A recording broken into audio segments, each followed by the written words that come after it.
If you think you've seen it all, you may have to reconsider, as this crazy story is about to take us to the most unbelievable places. We open over a credit sequence taking place during some sort of swanky all-ages wedding/New Year's party in 1960. As the final stragglers file out, the last lady gets sucked into a mirror. Keep an eye out to see how, or if, this plays into the plot later. We flash forward to an unknown place at a time when flannel was considered appropriate beachwear. Tired of being the perpetual fifth wheel, Spud retreats to the boardwalk to find a partner. The remainder of the gang follow him there, as the boardwalk is meant for incels and lovers alike. Spud has a really good stroke of luck when he runs across a woman being accosted on the tilt-a-whirl by several carnies trying to give her the ride of her life. He supervises for a bit to make sure things don't get out of hand, right up until his mates arrive. Tom lets Spud and Rick take part in the scuffle, and as the men jockey for dominant position, he gets the grand idea to go to the source and start yanking breakers. Leslie and Janet are at the fortune teller about to get some bad news when Rick pops in to gather them up. You see, they're running from some men while also withholding the men's property, so they're caught in a bit of a catch-22. They reach the end of the road and are walked down by these hard men in their herringbone knuckle necklaces, so they dip into the nearby funhouse where Spud and Carol had been necking.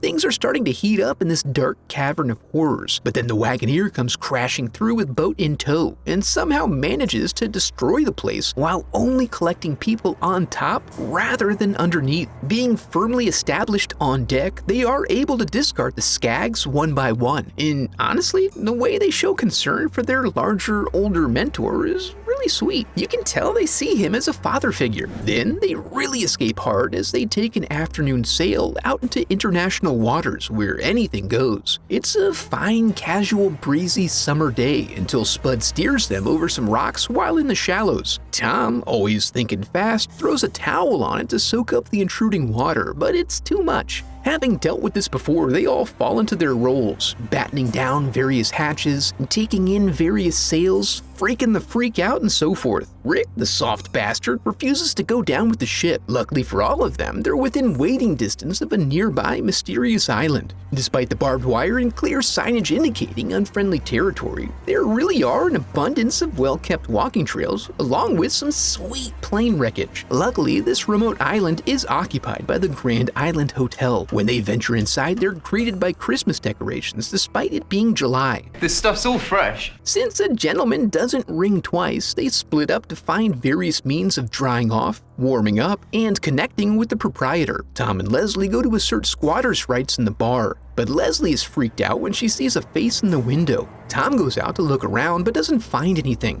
That's okay, because when he returns, Leslie's pretty much over it now. So they get on with helping themselves to some drinks while some poltergeist shenanigans go on behind them. Carol and Spud warm themselves by the fireplace as she ponders how she even got to this strange point when all she was trying to do was kill a little time at the fun fair waiting for her friends. Hoping she doesn't lose interest in him, Spud immediately runs off to find a nice warm blanket for her. But no sooner does he leave than does a ghost nanny phase in and tend to her needs on his behalf. Spud's pursuit of linens takes him deep into the hotel, where he ends up following the sound of music in the event there are people congregating. What he finds is a classic rock duo that absolutely mesmerizes him and requires him to question reality as he attempts to find his way back out. Meanwhile, upstairs, Rick and Janet have found their way into someone else's clothes, which is kinda weird when you think about it. Jan catches a glimpse of the true owner and it makes her feel like she's going absolutely mad, in a testament to inefficiency.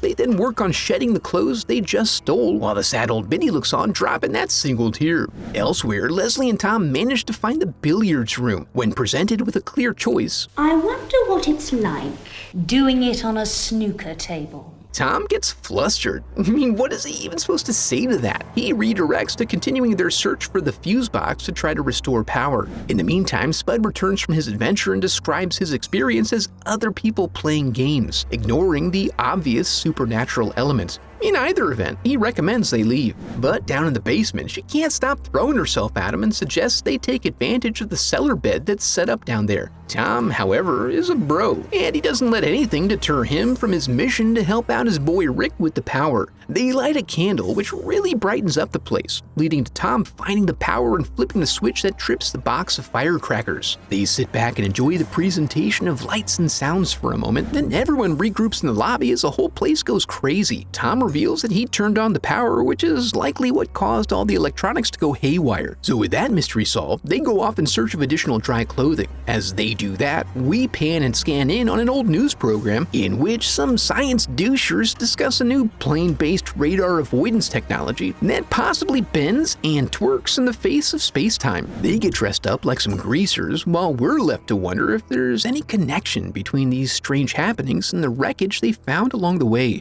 Dry and warm with a couple of cocktails in them, Carol is now positively buzzing about this crazy and interesting day she's had that started from a simple trip to the fun fair. Leslie hears something down the hall that sounds like voices, but they arrive to find an empty cinema. Obviously, someone had to have turned it on, so Rick goes to find the prankster and pummel him. They all enjoy watching the boys blasting away at some brains, but the film ends before Rick can figure anything out. Upon conclusion, the secondary starts rolling and displays a documentary about the hotel. As a length of film delicately binds Rick's ankles the way he likes, Spud mildly entertains everyone with his mediocre film commentary. So mid, the Sheik actually jumps out to make him stop. His pals come in for a closer look just in time to witness him getting scratched up before the apparition zooms through the projection booth, tripping up Rick. When he gets back to the auditorium, he's really dead. He looks okay though. While everyone tries to come to terms with what they just saw, Janet copes by losing her damn mind. Rick takes off after her while the rest of them take a beat to sort through their feelings. Tom and Leslie decide they should go look for a communication post or some other sign of life on this godforsaken island. They stumble upon a cute little craftsman-style home that Leslie treats like it belongs to her. But as a cautionary tale for all of us, she gets caught up in a net filled with hooks, which she makes much worse by thrashing about. Tom manages to free her by bringing the net to climax. Leslie intends to get herself bandaged up, but in a stroke of bad luck, the net was the table's wife, and he doesn't take kindly to murder. Tom does manage to eventually harpoon the foul beast back to flat, but majorly tweaks his back in the process. Meanwhile, Rick is finally caught up with Janet and settles her. They hear some laughter, probably at Rick's hair, and they take it as a good omen since it indicates happy people nearby. They try to go meet them, but arrive at a clearing where their laughter seems to be coming from the trees themselves. They set to running and are eventually overtaken by some strange force. Nevertheless, they continue their retreat and are menaced by a random assortment of footprints that appear and disappear, indicating some ghosts performing a herky-jerky dance of some sort. Despite the clear sky, they hear what sounds like a dive-bombing plane, which is followed by an explosion. When they investigate, they discover the charred-out husk of a building that contains a plane wrecked long ago and glimpses of its pilot all around them. Back at the hotel, Carol is still waiting around when she catches sight of some movement in the woods nearby.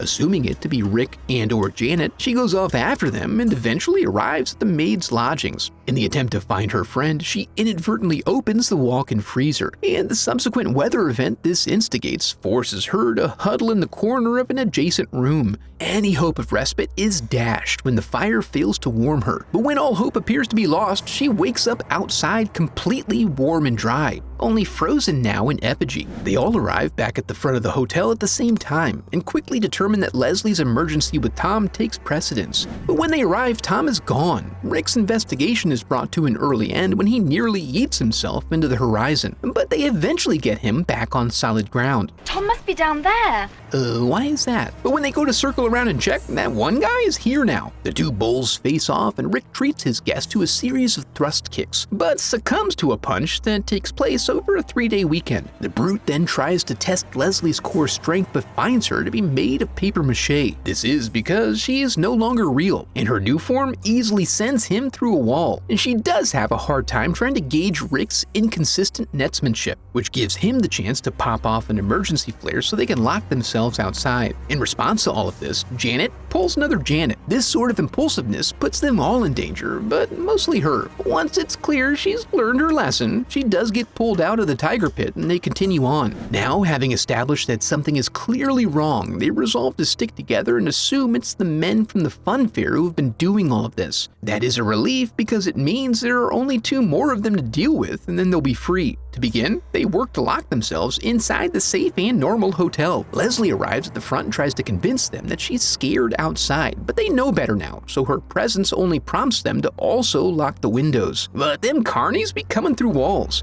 And even though Carol handles this order of business, Janet runs off shrieking for Rick, and she is confronted by the lanky one who spends too long leering at her, and Leslie ends up pooping out of this ceiling sphincter and lowers him to crotch level. Then he obediently plants himself there firmly, while she slowly and delicately twists his head around several times. Rick has been absent, but he makes a huge score when he finds a shotgun. So when Janet tries to back away slowly and is secured in place by the newel post, Rick neutralizes the advancing threat by exploding her stomach with his first shot and killing her with the second. They all get worked into a bit of a frenzy then as Carol cuts Janet free and Rick dismembers his old friend, just to be sure. As they come down from their blood fury, it dawns on them that the men must have come to the island by boat. But before they can explore that, Tom shows back up again, mumbling about warning the others and whatnot, as if they don't already know.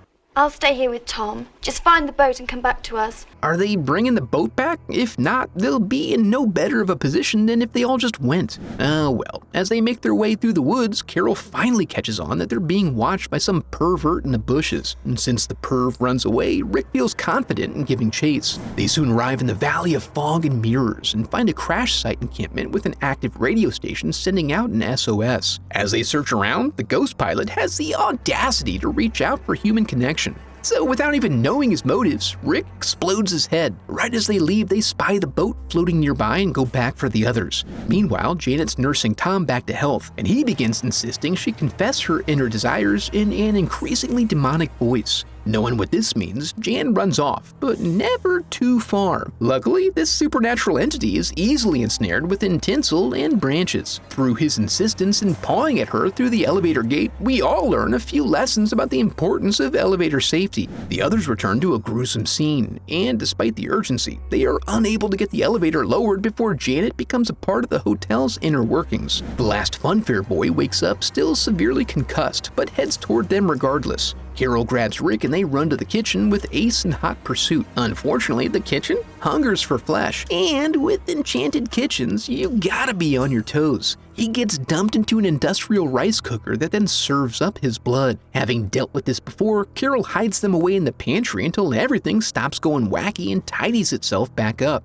As they continue escaping from this, Leslie pulls herself back together. They're called into the auditorium by Janet's disembodied voice and walk into a dance marathon they weren't prepared for that is scheduled to go on for eternity. Through expositional dialogue, we get confirmation that the plane with the radar equipment crashed and malfunctioned in a way that caught them all up in a time loop, leaving us to wonder if it really even matters at this point. They decline to take part in this community. Along the way, all their old friends make cameos to laugh and threaten them. Luckily, they are as inept in death as they were in life, just a little bit more yucky. As has been the case with every other supernatural event, if you just ride it out for a little while, you're good. Having now failed in every attempt, the faction of Lost Souls comes out and just makes a simple plea to ask them to join their group. While it seems like they might actually be about to make a sale, the snooker table has its own agenda and catapults them into the front yard. Out there, as before, they turn around to find everything appearing as normal. Recognizing their renewed desire to live a full life, they take off for the boat and find it still ready and waiting.